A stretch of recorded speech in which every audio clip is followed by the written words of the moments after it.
Average Woodsman here, back with another video. So today I wanted to go over firearms for survival, specifically for survival. This could apply to an emergency situation. It could apply to a natural disaster. It could apply for a grid down, SHTF. Whatever situation, firearms that are useful and firearms that you can use in those types of situations to help keep yourself alive, keep yourself fed, and also importantly keep yourself defended, against whether it be two-legged or four-legged predators. It's really important, if you're able to, legally, to have a firearm for not only feeding yourself and your family, but also for defense. So let's go ahead and go through these firearms.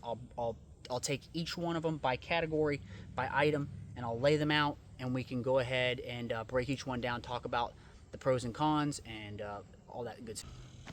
All right, so here in front of me I have two of my favorite 22s. I'm starting out with 22s because of the simple fact that this is what most people think of when they think of a firearm for survival. They think of a 22 caliber rifle, whether that be something like a 10-22, it could be the Henry survival rifle, just a standard like the Marlin Papoose, another Takedown, really cool Takedown rifle. There's all these different Savage makes one.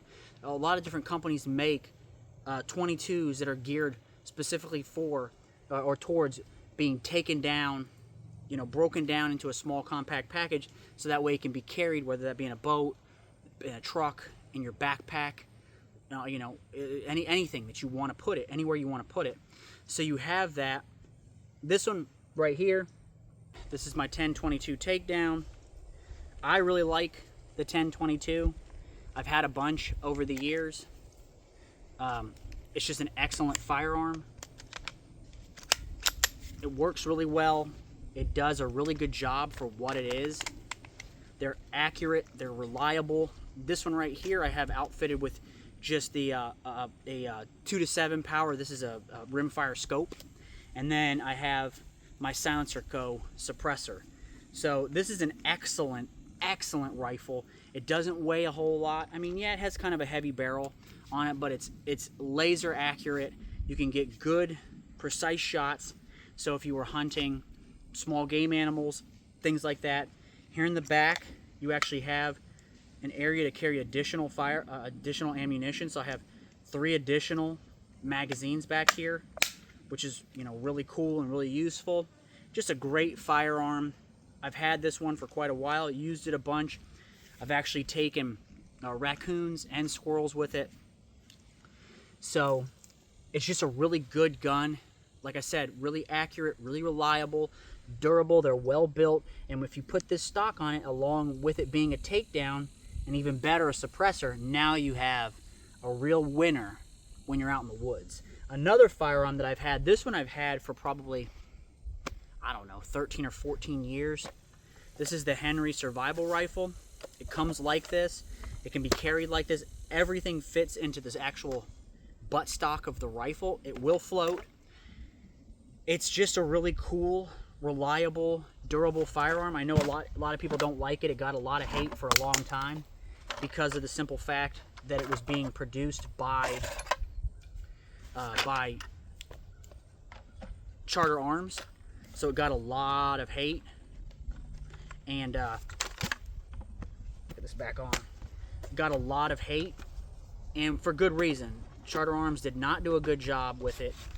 They really did the firearm design with their poor build quality a real disservice, because like I said, I've had mine for probably 13 or 14 years now. It's been with me all over the country.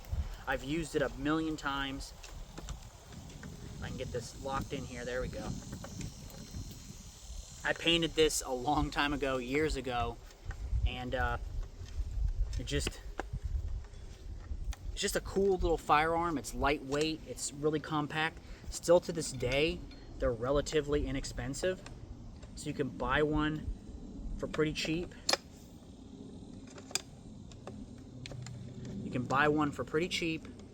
And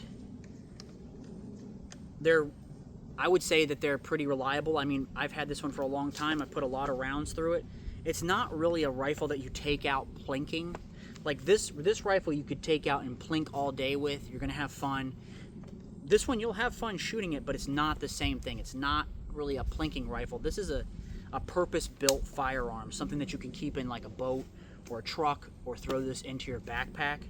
And it's lightweight, compact enough where it is actually feasible to do that. A lot of firearms, even something like this, can be kind of heavy, so and a bulkier. This is not heavy, this is not bulky, it really doesn't weigh much at all, and it has a good set of peep sights on it, 10-round magazines. Actually, I think these are 8-round magazines if I remember correctly. It's been such a long time. I've had this thing for such a long time. I don't really follow it. I don't even know what the price of these are now. I got this one for around $190-ish, and then the transfer, shipping and transfer, it was a little over 200 bucks. You gotta remember, this is also a long time ago. Right here is where you can cycle the action, and yeah, I really like it. I've used it a lot. It's a good firearm and something that you should definitely add to your collection. All right, the next category is going to be shotguns. I put the TPS Arms Scout in here because it's a 410. It's a 357 Magnum over a 410, so it's technically a shotgun with a rifle barrel attached. It's an over-under style firearm. But shotguns in general are probably going to be your most versatile firearm that you can carry. If you could only carry one, it would probably be, at least in my opinion, you'd want to carry a shotgun, preferably a 12 gauge. But something like this TPS Arms, which is an excellent firearm, I've had this one for a while. If you guys have been watching my channel for any amount of time, you guys have seen this a bunch of times. It's solid, has very little plastic on it. It has very little that can break. It actually hinges like an AR-15. You guys can see here, it has a takedown pen just like an AR-15. Comes right apart like this, goes right back on, locks right back in place. You actually hit this to hinge it, and then you have a 357 Magnum barrel and then a 410, which is really cool. You have a peep sight for the 357 Magnum, and then you just have a rear notch for the 410. And in the back here, you can see this, I have 357 Magnum and 410 here, ready to go. If I had to just grab this quickly and go, it also breaks down into two pieces, obviously, and then I just have a leather sling attached to it.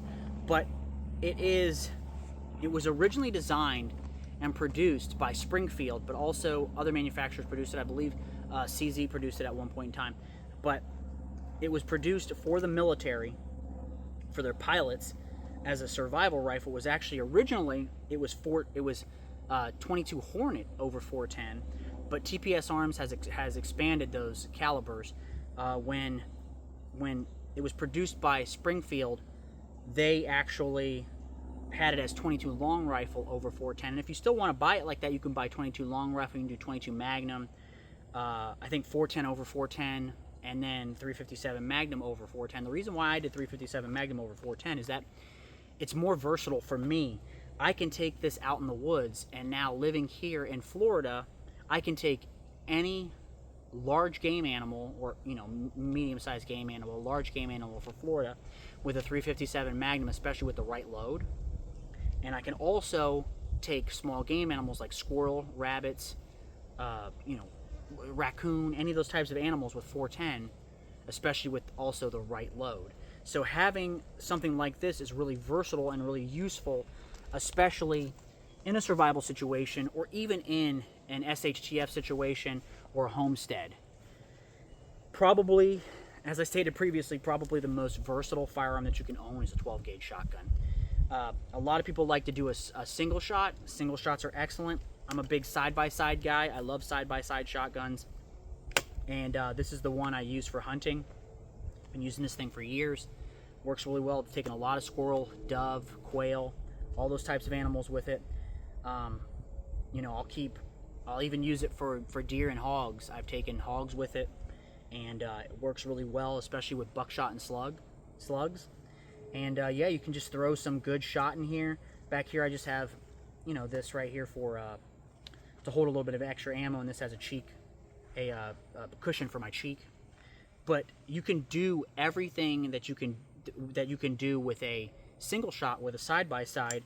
you just have that extra barrel. So if you don't know, there's a company that makes inserts that you can insert into the barrel, and they are caliber adapters. So you can have one that'll take this from 12 gauge to 22, 12 gauge to 20 gauge, 12 gauge to 410, etc. And they make those, and you can actually put these in here, and now you have an even more versatile firearm that you can use with other calibers. So really, really useful, really versatile. But even if you don't have something like that, 12 gauge, you can do basically anything besides long range hunting with something like this. You can defend yourself with this against two-legged or four-legged attackers. You can hunt small game with this. You can hunt large game animals, medium-sized game animals. You can do all those things with a 12 gauge. That's why it's the most versatile firearm for survival. All right, so the next category is going to be the rifles, full power rifle and pistol cartridges. I'm a big fan of these types of calibers, and this could include 308, 5.56, 300 blackout, 30-30, 45-70. Pistol caliber cartridges like 9mm, 44 Magnum, 45 Long Colt, 45 ACP. The list just goes on and on. This is just specifically 3 examples that I have. I have more. I have 45-70. I have a Henry single shot break action in 45-70, and I also have a Trapper model, just exactly like this one, but also in 45-70. This one right here is in 30-30 Winchester. So, and I'm a huge fan. I'm a huge fan of 30-30 Winchester. I think it's a great cartridge, especially for my specific area. Here in the Southeast, you just don't shoot out at distance for the most part. It's just not going to happen. And then if you use the right cartridge or the right loading for something like 30-30, the Hornady Lever Evolution, you can actually bump it out to about 200, maybe a little bit more, and it actually has decent ballistics out to a distance.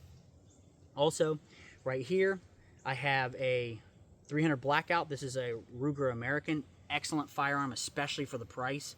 You really can't beat it for the price.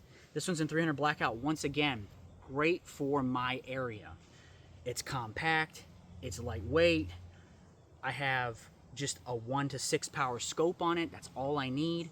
Honestly, you could probably get away with a red dot in most of the hunting in this specific area.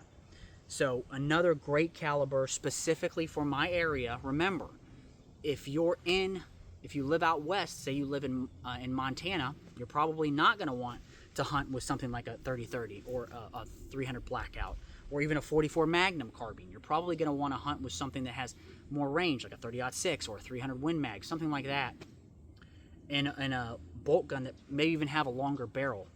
For me, compact, relatively lightweight, easy handling in the brush is what's most important to me. Specifically, I don't need a caliber that can shoot out to 1,200 yards because I'll never have a shot like that. Even if you come into an opening, a clearing, it may only be 100 to 150 yards.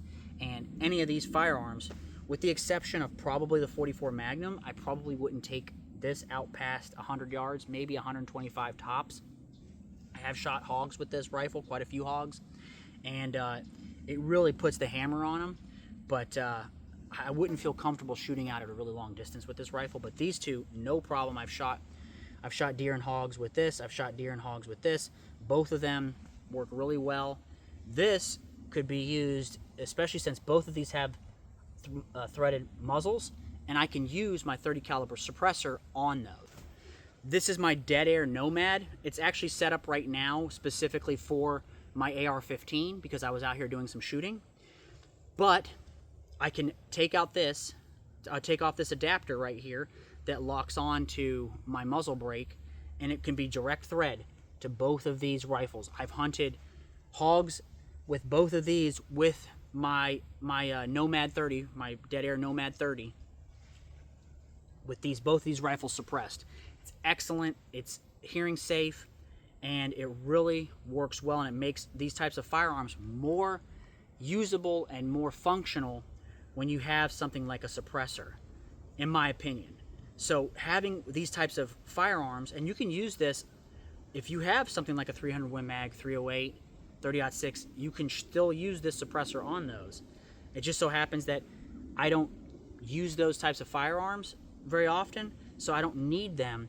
This is more than enough for my specific area. But if I ever move out of Florida, back out west like I used to live out west, I would probably buy a different type of firearm specifically for hunting in the mountains, because you're doing a lot of longer range hunting. You're not doing brush gun hunting like I do here in Florida. One more thing I wanted to go over before I move on to the last category, handguns, is something like this. It doesn't specifically have to be this rifle, but something like this. I've had this for a long time. I bought this when Chiappa first started importing this. This is the Alaskan Takedown. This one's in 44 Magnum. I've had this, I don't know, for probably close to 10 years now. Maybe over 10 years, I'm not exactly sure, but I bought it when it first came out. I've used it, I've done a lot of hunting with it. It's an excellent firearm. It takes down, so you can put it into a case, you can put it into something like a backpack if you were like a bush pilot. And it's based on the Winchester action. But this firearm is not really what I want to discuss as much as pistol caliber carbines can be useful, especially when paired with your handgun. So I can carry something like my Super Blackhawk Bisley in 44 Magnum, and now my pistol and my rifle share the same caliber. You could do that with 9mm, you can do that with 45 ACP, you can do that with 10mm, whatever you have. Alright, and last but certainly not least, handguns. So these are just a few handguns that I own.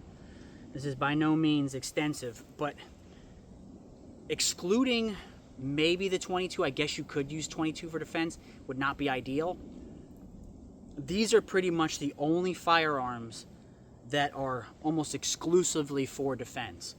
If you had a longer barrel, maybe you had something like a 22, like a Mark Series 22, that's like a target or a hunter model, you could use that for small game hunting. I do have one of those, and I'm going to show it in a separate video. These are pretty much exclusively for defense, both against humans and against animals that can be predators. You know, wolves, mountain lions, bears, hogs here in the south. Any type of animal like that, including the two-legged attacker, which are honestly by far more dangerous. So something like a 44 Magnum, so I was talking about earlier, I can carry something like this, my Super Blackhawk Bisley. I can carry that, you know, in my chest rig, or I can carry that in a holster on my belt, and along with my 44 Magnum carbine, and now I have a caliber that is compatible with both my firearms, so I don't have to carry two different types of cartridges. You can do the same thing with 9mm. You know, this is a Glock 19, this is a Gen 4. I've had this thing for a long time. It's had tens of thousands of rounds shot through it. It works just as well as it did the day I bought it. This one I actually have a TLR 7A on it, weapons light. Works really well. These three could be used as woods defense guns also. You could technically use a 9mm, especially if you had the right load, like the Buffalo Bore Woodsman's, the outdoor load that they sell that's a hard cast, a 147 grain hard cast. But I would stick with these three: the 44 Magnum, 10mm, or 357 Magnum. All these are excellent. This is the M&P 10mm. Really like it. I have a red dot on it. It's excellent. Good pistol. That one's in 10mm. I have, so if you had something like a 10mm carbine, also with this, with my TPS arms, I can carry my 357 Magnum pistol on me, and I can have compatibility with my over-under. I have a 357 Magnum pistol on me, along with a rifle that's chambered in that same caliber that I can take larger animals with at a farther distance, because I have the longer sight radius, I have the 3 points of contact, I have more velocity. And if you take something like a 44 Magnum or a 357 Magnum, they become a totally different animal when they come out of a rifle barrel.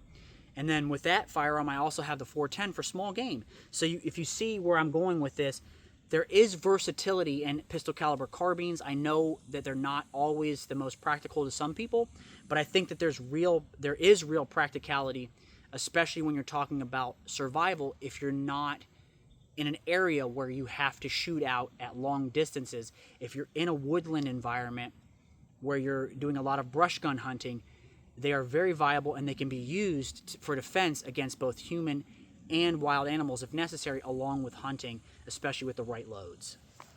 Alright guys, so that's the video. Remember to like, subscribe, share these videos with your friends and family. Be safe, stay dangerous, and I'll catch you in the next one.